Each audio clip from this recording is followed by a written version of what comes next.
വചനയാത്ര നിയമാവർത്തനം 9-ാം അധ്യായം. വിജയം കർത്താവിൻ്റെ ദാനം.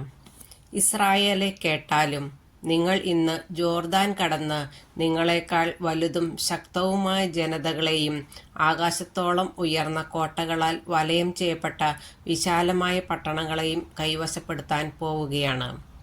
ഉയരമേറിയവരും വലിയവരുമായ ആ ജനതകൾ നിങ്ങൾ അറിയുന്ന അനാക്കിമുകളാണ്. അനാക്കിമിൻ്റെ മക്കളുടെ മുൻപിൽ നിൽക്കാൻ ആർക്ക് കഴിയും എന്ന് ആരെപ്പറ്റി നിങ്ങൾ പറഞ്ഞു കേട്ടിരുന്നുവോ അവരാണിത്. നിങ്ങളുടെ ദൈവമായ കർത്താവാണ് ദഹിപ്പിക്കുന്ന അഗ്നിയായി നിങ്ങളുടെ മുൻപിൽ പോകുന്നതെന്ന് ഇന്ന് നിങ്ങൾ മനസ്സിലാക്കണം. അവരെ പുറത്താക്കുകയും നശിപ്പിക്കുകയും ചെയ്യാൻ നിങ്ങൾ മുന്നേറുമ്പോൾ കർത്താവ് വാഗ്ദാനം ചെയ്തിട്ടുള്ളതുപോലെ നിങ്ങൾ അവരെ തോൽപ്പിക്കുകയും നിശേഷം നശിപ്പിക്കുകയും ചെയ്യും.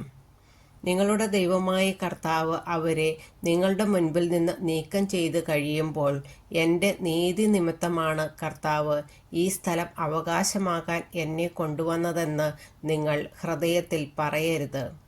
ഈ ജനതകളുടെ ദുഷ്ടത നിമിത്തമാണ് അവിടുന്ന് അവരെ നിങ്ങളുടെ മുൻപിൽ നിന്ന് നീക്കിക്കളയുന്നത്.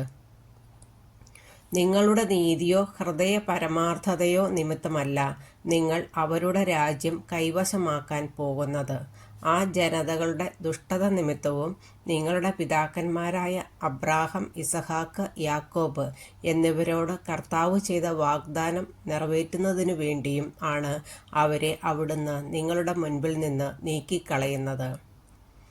നിങ്ങളുടെ ദൈവമായ കർത്താവ് നിങ്ങളുടെ നീതി നിമിത്തമല്ല ഈ നല്ല ദേശം നിങ്ങൾക്ക് അവകാശമായി തരുന്നതെന്ന് മനസ്സിലാക്കിക്കൊള്ളുവിൻ. എന്തെന്നാൽ നിങ്ങൾ ദുശാഠ്യക്കാരായ ജനമാണ്. ഹോറബിലെ വിശ്വാസത്യാഗം. നിങ്ങളുടെ ദൈവമായ കർത്താവിനെ മരുഭൂമിയിൽ വച്ച് നിങ്ങൾ കോപിപ്പിച്ചതെങ്ങനെയെന്ന് ഓർമ്മിക്കുവിൻ. അത് മറക്കരുത്. ഈജിപ്ത് ദേശത്തു നിന്ന് പുറത്തു വന്ന ദിവസം മുതൽ ഇവിടെ എത്തുന്നതുവരെ നിങ്ങൾ കർത്താവിനെതിരായി മത്സരിക്കുകയായിരുന്നു. ഹോറബിൽ വച്ചു പോലും നിങ്ങൾ കർത്താവിനെ പ്രകോപിപ്പിച്ചു. നിങ്ങളെ നശിപ്പിക്കാൻ തക്കവണ്ണം അവിടുന്ന് കോപാകുലനായിരുന്നു.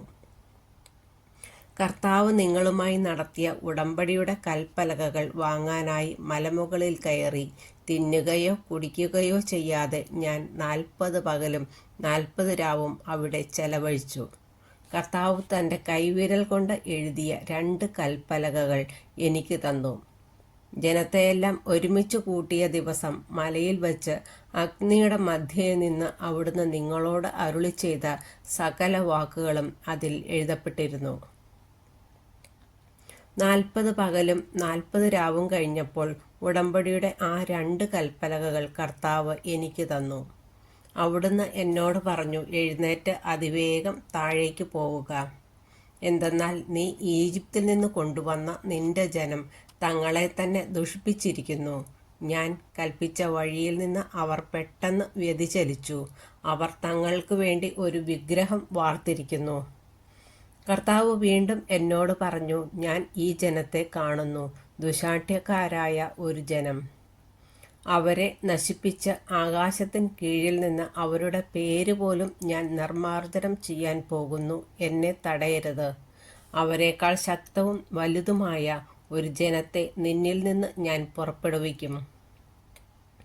ഞാൻ മലമുകളിൽ നിന്ന് ഇറങ്ങിപ്പോന്നു. അപ്പോഴും മല കത്തി എരിയുകയായിരുന്നു. ഉടമ്പടിയുടെ 2 പലകകൾ എൻ്റെ കൈകളിലുണ്ടായിരുന്നു. കാളക്കുട്ടിയുടെ വിഗ്രഹം വാർത്ത് നിങ്ങളുടെ ദൈവമായ കർത്താവിനെതിരായി നിങ്ങൾ പാപം ചെയ്തിരിക്കുന്നുവെന്ന് ഞാൻ കണ്ടു. കർത്താവ് നിങ്ങളോട് കൽപ്പിച്ച വഴിയിൽ നിന്ന് നിങ്ങൾ ക്ഷണത്തിൽ അകന്നു കഴിഞ്ഞിരുന്നു. അതുകൊണ്ട് ഞാൻ 2 പലകകളും വലിച്ചെറിഞ്ഞു. നിങ്ങളുടെ കൺമുൻപിൽ വച്ച് അവ ഉടച്ചു കളഞ്ഞു. അനന്തരം മുൻപിലത്തേതുപോലെ 40 പകലും 40 രാവും ഞാൻ കർത്താവിൻ്റെ മുൻപിൽ പ്രണമിച്ചു കിടന്നു. നിങ്ങൾ കർത്താവിൻ്റെ മുൻപിൽ തിന്മ പ്രവർത്തിച്ചു പാപം ചെയ്ത് അവിടുത്തെ കുപിതനാക്കിയതിനാൽ ഞാൻ തിന്നുകയോ കുടിക്കുകയോ ചെയ്തില്ല. എന്തെന്നാൽ നിങ്ങളെ നിശേഷം നശിപ്പിക്കത്തക്ക വിധത്തിൽ നിങ്ങൾക്കെതിരെ തീവ്രമായ കോപത്താൽ കർത്താവ് ജ്വലിക്കുകയായിരുന്നു. അതിനാൽ എനിക്ക് ഭയമായിരുന്നു. എന്നിട്ടും കർത്താവ് എൻ്റെ പ്രാർത്ഥന കേട്ടു. അഹ്റോനോടും കർത്താവ് കോപിച്ചു. അവനെ നശിപ്പിക്കാൻ അവിടുന്ന് ഒരുങ്ങി. അവനു വേണ്ടിയും ഞാൻ പ്രാർത്ഥിച്ചു. ആ നികൃഷ്ട വസ്തുവിനെ, നിങ്ങൾ നിർമ്മിച്ച കാളക്കുട്ടിയെ ഞാൻ അഗ്നിയിൽ ദഹിപ്പിച്ചു. ഞാനത് തച്ചുടച്ചു, ചെറിയ കഷ്ണങ്ങളാക്കി, വീണ്ടും പൊടിച്ചു ധൂളിയാക്കി, മലയിൽ നിന്ന് ഒഴുകി വരുന്ന അരുവിയിൽ ഒഴുക്കിക്കളഞ്ഞു. തബേറായിലും മാസായിലും കിബ്രോത്ത് ഹത്താവയിലും വെച്ച് നിങ്ങൾ കർത്താവിനെ പ്രകോപിപ്പിച്ചു. ഞാൻ നിങ്ങൾക്ക് തന്നിരിക്കുന്ന ദേശം പോയി കൈവശമാക്കിക്കൊള്ളുവിൻ എന്ന് പറഞ്ഞ് കർത്താവ് നിങ്ങളെ കാദഷ് ബർണയായിൽ നിന്ന് അയച്ചപ്പോൾ നിങ്ങളുടെ ദൈവമായ കർത്താവിൻ്റെ കൽപ്പന നിങ്ങൾ ധിക്കരിച്ചു. അവിടുത്തെ നിങ്ങൾ വിശ്വസിച്ചില്ല, അനുസരിച്ചുമില്ല. ഞാൻ നിങ്ങളെ അറിയാൻ തുടങ്ങിയതു മുതൽ നിങ്ങൾ കർത്താവിനെ അനുസരിക്കാത്ത ധിക്കാരികളാണ്. അതുകൊണ്ട് ആ 40 രാവും പകലും ഞാൻ കർത്താവിൻ്റെ മുൻപിൽ പ്രണമിച്ചു കിടന്നു. എന്തെന്നാൽ നിങ്ങളെ നശിപ്പിക്കുമെന്ന് കർത്താവ് അരുളി ചെയ്തിരുന്നു. ഞാൻ കർത്താവിനോട് ഇപ്രകാരം പ്രാർത്ഥിച്ചു: ദൈവമായ കർത്താവെ, അങ്ങയുടെ മഹത്വത്താൽ അങ്ങ് രക്ഷിച്ച് അവിടുത്തെ ശക്തമായ കരത്താൽ ഈജിപ്തിൽ നിന്ന് കൊണ്ടുവന്ന അങ്ങയുടെ ജനത്തെയും അവകാശത്തെയും നശിപ്പിക്കരുതേ. അങ്ങയുടെ ദാസന്മാരായ അബ്രാഹത്തെയും ഇസഹാക്കിനെയും യാക്കോബിനെയും ഓർക്കണമേ. ഈ ജനത്തിൻ്റെ ദുശാഠ്യവും തിന്മയും പാപവും കണക്കിലെടുക്കരുതേ. അല്ലാത്തപക്ഷം ഞങ്ങളെ എവിടെ നിന്ന് കൊണ്ടുപോകുന്നുവോ ആ ദേശത്തുള്ളവർ പറയും, കർത്താവ് വാഗ്ദാനം ചെയ്ത ദേശത്ത് അവരെ എത്തിക്കാൻ അവന് കഴിവില്ലാത്തതുകൊണ്ടും അവരെ വെറുത്തതുകൊണ്ടും മരുഭൂമിയിൽ വെച്ച് കൊല്ലാൻ വേണ്ടിയാണ് അവരെ ഇവിടെ നിന്ന് വിളിച്ചുകൊണ്ടു പോയത് എന്ന്. എന്നാലും അങ്ങ് കരം നീട്ടി ശക്തി പ്രകടിപ്പിച്ചു കൊണ്ടുവന്ന അങ്ങയുടെ ജനവും അവകാശവുമാണല്ലോ അവർ.